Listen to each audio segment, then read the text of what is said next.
listeners, Miss Jenna here. So because it's spring and I have been home really paying a lot of attention to my plants, I have a bunch of little baby seedlings that I need to put in the ground. So all my little seedlings are going to go into planters. And I wanted to make with you guys today some planters out of recycled materials.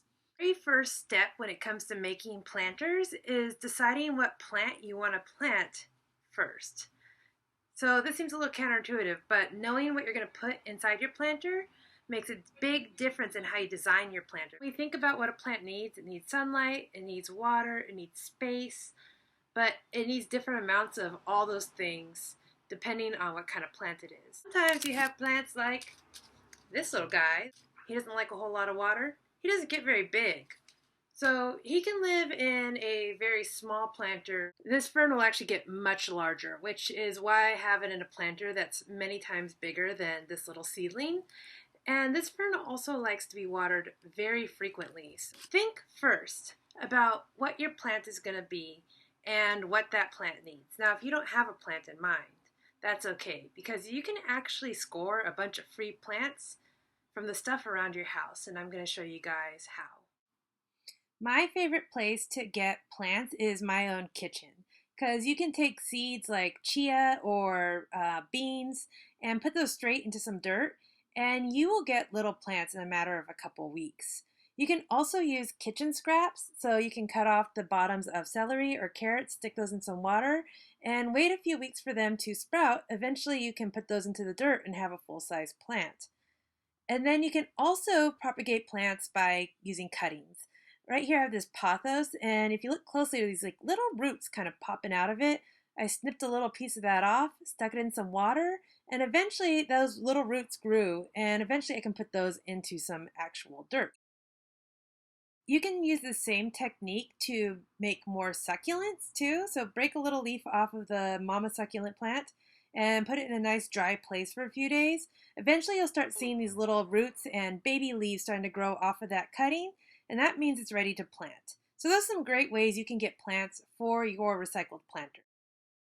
Once I chose my plants, I headed to our warehouse, which is a place called Rediscover Center. And it is a creative reuse center where we recycle lots of materials to build and create things. And it is a magical fairyland of different weird stuff. I chose some materials and then I got started. Not waterproof. Too skinny. Too shallow.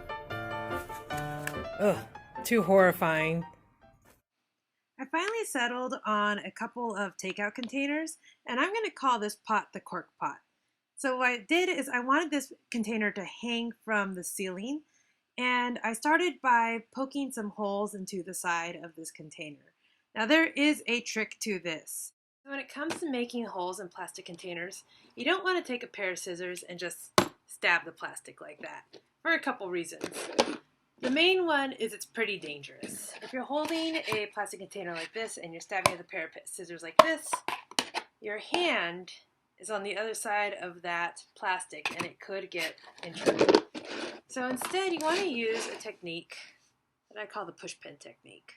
So I have a little pushpin here, and what I'm going to do with it is I'm going to poke a couple holes, one right next to the other, in this container. Alright, so now you can see a series of tiny holes that I've made with that push pin. Now I can use an instrument that's a little bit bigger, like maybe a pencil, to enlarge that hole until it's large enough that either water can pass through it, or maybe I want to cut the plastic. At this point, I can actually get my scissor blades inside that hole and start cutting around. Once I got all 4 holes inside that takeout container, I was able to put some strings through the holes to allow it to hang from the ceiling. Alright, so that should hold my plant, but I don't really like the way it looks. I mean, it definitely looks like a takeout container. So what I think I'm going to do is I think I'm going to decorate a little. And looking through my recycled materials, I found a few different things that look interesting. I have like a ton of wine corks. I settled on the wine corks because I had so many of them. And I just used some hot glue to cover that entire bowl completely with wine corks from top to bottom.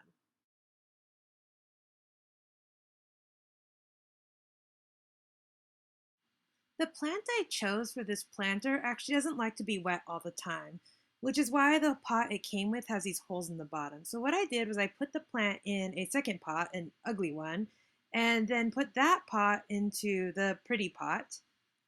This is called cache potting, and it lets the water drain into the pretty pot but not onto my floor. So here that pretty pot is, and here it is hanging from my window. The next planter I call the CD basket. I imagine it kind of like one of those coconut core baskets that you see hanging off of porches or whatnot. And what I did was I found these really awesome, super shiny CDs, and I also found this great t-shirt yarn. It's kind of like t-shirt material that's been cut into a long strip and pulled out into yarn. And if you are bad at tying knots, this might not be the planter for you, but if you like lanyards or stuff like that, you would be all over this project because it involved tying so many knots. What I did is I arranged the CDs in a little flower shape with one CD in the middle and 5 CDs as the petals. And then I tied each of the petal CDs to the center CD by running a string through the center of each CD through that little hole, tying a knot on the outer edge, and then running the string again through the hole of the center CD. And I kept doing that. I just went all the way around, tied all the CDs to that center CD.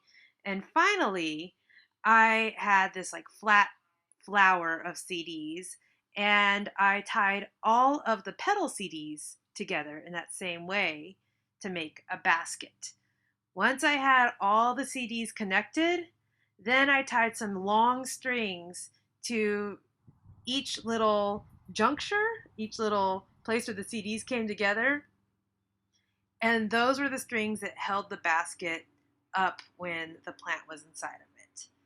So it was a long project that included a lot of knot tying, but at the end, it was really cool.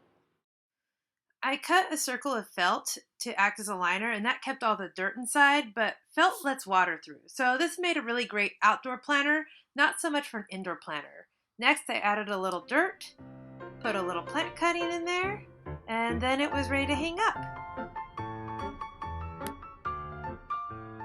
The next planter I want to show you guys how to make is the self-watering planter.